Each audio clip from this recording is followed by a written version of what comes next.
Pô, aí a pessoa reclama de queimação, reclama que nós chamamos de azia. Você tem dois tipos de azia que você tem que saber fazer a distinção. Você tem a azia que o paciente tem quando ele está em jejum. Isso é muito raro. É 1 em 10 mil que tem azia. Provavelmente no seu consultório você nunca vai ver uma síndrome de Zolling-Ellison. Você sabe que existe no livro. Então é aquele paciente que tem um excesso de ácido clorídrico e que tem um refluxo e que irrita. Só que essa azia é assim. Ela acontece em jejum, você come, a azia desaparece. Isso é 1 em 10 mil. O que você vê é o contrário. É a pessoa que vai reclamar para você que ela acabou de se alimentar, logo em seguida ela tem uma azia. E o conceito que existe espalhado por aí, erradamente, é de que você tem excesso de ácido clorídrico, mas na realidade você tem falta de ácido clorídrico. Por isso que houve o refluxo. Porque a válvula pilórica que liga o estômago ao duodeno, ela é pH dependente. Se o seu estômago está com pH mais alto do que deveria, o pH do estômago é em torno de 2, se ele estiver mais alto do que deveria, a válvula pilórica não abre. E aí o que acontece? Acontece o refluxo. Quando eu tenho um refluxo pós-prandial, que chama, eu estou dizendo que eu estou tendo uma deficiência de ácido clorídrico. Aí eu vou no médico e o médico fala assim, você está com excesso de ácido clorídrico.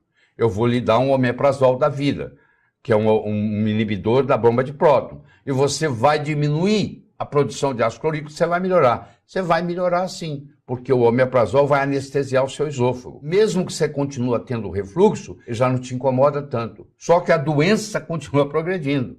E agora você está com um problema sério, porque você já não estava produzindo o ácido clorídrico necessário, porque isso que te deu azia pós-prandial. E agora você usa um inibidor de bomba de próton, que vai diminuir sobremaneira a sua produção de ácido clorídrico, aí começa a sua desgraça. Porque se você lê na bula do omeprazol, lá está dizendo o seguinte, você não toma esse remédio mais do que 4 semanas. Eu conheço gente tomando há 4 anos, há 5 anos, há 10 anos. E essa pessoa começa a perder a musculatura. Ela começa a desenvolver sarcopenia. O sistema imune dela fica comprometido. Ela tem uma dificuldade de absorver as coisas. Ela começa a ter deficiência de minerais, ela começa a ter deficiência de aminoácidos, porque ela agora não digere proteína, as fezes dela têm um odor horrível. Isso tudo causado pelo omeprazol. O sistema imune cai, até que predispõe, inclusive, até câncer de esôfago. Então nós temos que fazer uma mudança radical aí. Você não pode continuar receitando omeprazol. Porque o médico brasileiro ele faz assim, ele receita uma opção de coisas que o estômago não aguenta, e a cereja do bolo ele coloca um omeprazol para aguentar aquilo tudo. Aí o estrago está feito. Eu sei que é difícil porque eu estou te mostrando a coisa exatamente o contrário. Sempre você aprendeu que azia é igual excesso de ácido clorídrico. E eu estou mostrando para você que azia é deficiência de ácido clorídrico. Entendeu? Tanto é que quando você dá o ácido clorídrico na forma de cloridrato de betaína, você tem uma melhora absurda. Esse refluxo, doença de refluxo, em inglês é chamada de GERD, é a doença de refluxo gastroesofágico, vai do estômago para o esôfago. E é uma coisa muito comum, porque a partir dos 40 anos, nós desenvolvemos uma chamada gastrite atrófica assintomática. O indivíduo, a partir dos 40 anos de idade, ele já não tem mais a pujança da produção de ácido clorídrico. Então, se você quer se manter jovem, mesmo os anos passando, você vai ter que aprender a fazer uma suplementação de ácido clorídrico na forma de cloridrato de betaína, que eu faço diariamente, já fiz esta manhã. Entendeu? Aí muda tudo. Inclusive, você que está perdendo cabelo, vai voltar, o cabelo pode voltar a crescer. Porque é assim, ó. Quando você tem qualquer desnutrição, o corpo tem uma inteligência muito grande. Aquilo que não é importante para a vida, o corpo deixa de cuidar e passa a cuidar do que é importante. Então o cabelo não vai fazer diferença, você vai ver muito ou pouco. O que é que eles fazem? Então aquela energia, aquela nutrição que é para o cabelo, agora vai para o coração, vai para o pulmão, porque está precisando.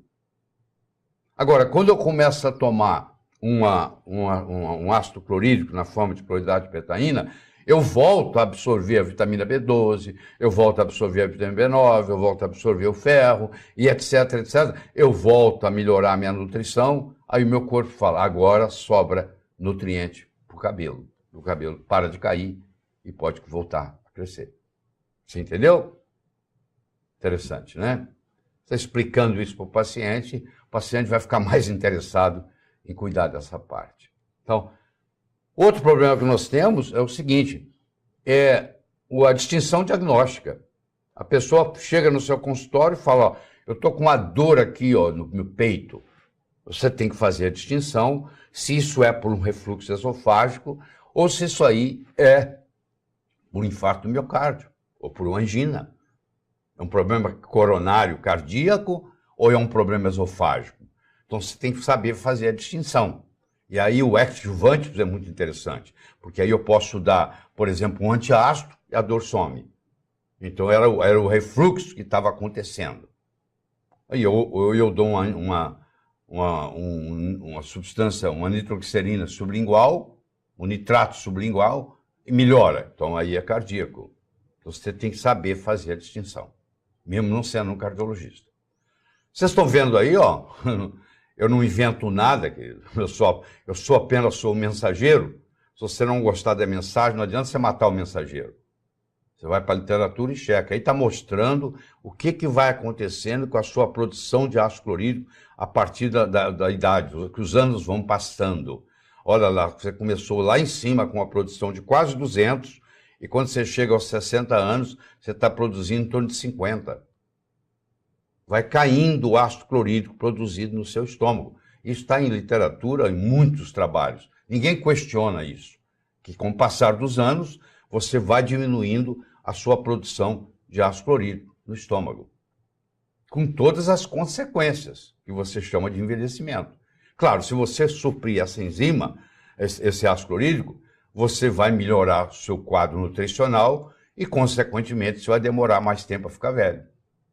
Você vai envelhecer sem ficar velho. Envelhecer todos nós vamos. O problema é ficar velho. Você pode envelhecer sem ficar velho. Você pode envelhecer sem adoecer. Isso você tem que explicar para o seu paciente. Você pode envelhecer e adoecer, e a grande maioria das doenças está tudo concentrado na velhice. A verdadeira doença é a velhice, porque todas as outras estão acumuladas lá. Você não encontra gente de 18 anos com câncer. É raríssimo, o câncer infantil é menos de 2% dos cânceres, para você ter uma ideia. Entendeu? Então você vai no hospital, o pessoal que está internado lá, com problema cardíaco, com problema pulmonar, com problema hepático, com problema renal, a maioria tem mais de 40 anos, a grande maioria. Mais de 50 até. Então isso aí mostra para você o que está acontecendo. Então se você quiser manter a sua saúde, a sua juventude, você tem que começar a fazer suplementação daquilo que vai acabando. Bom? Faz sentido?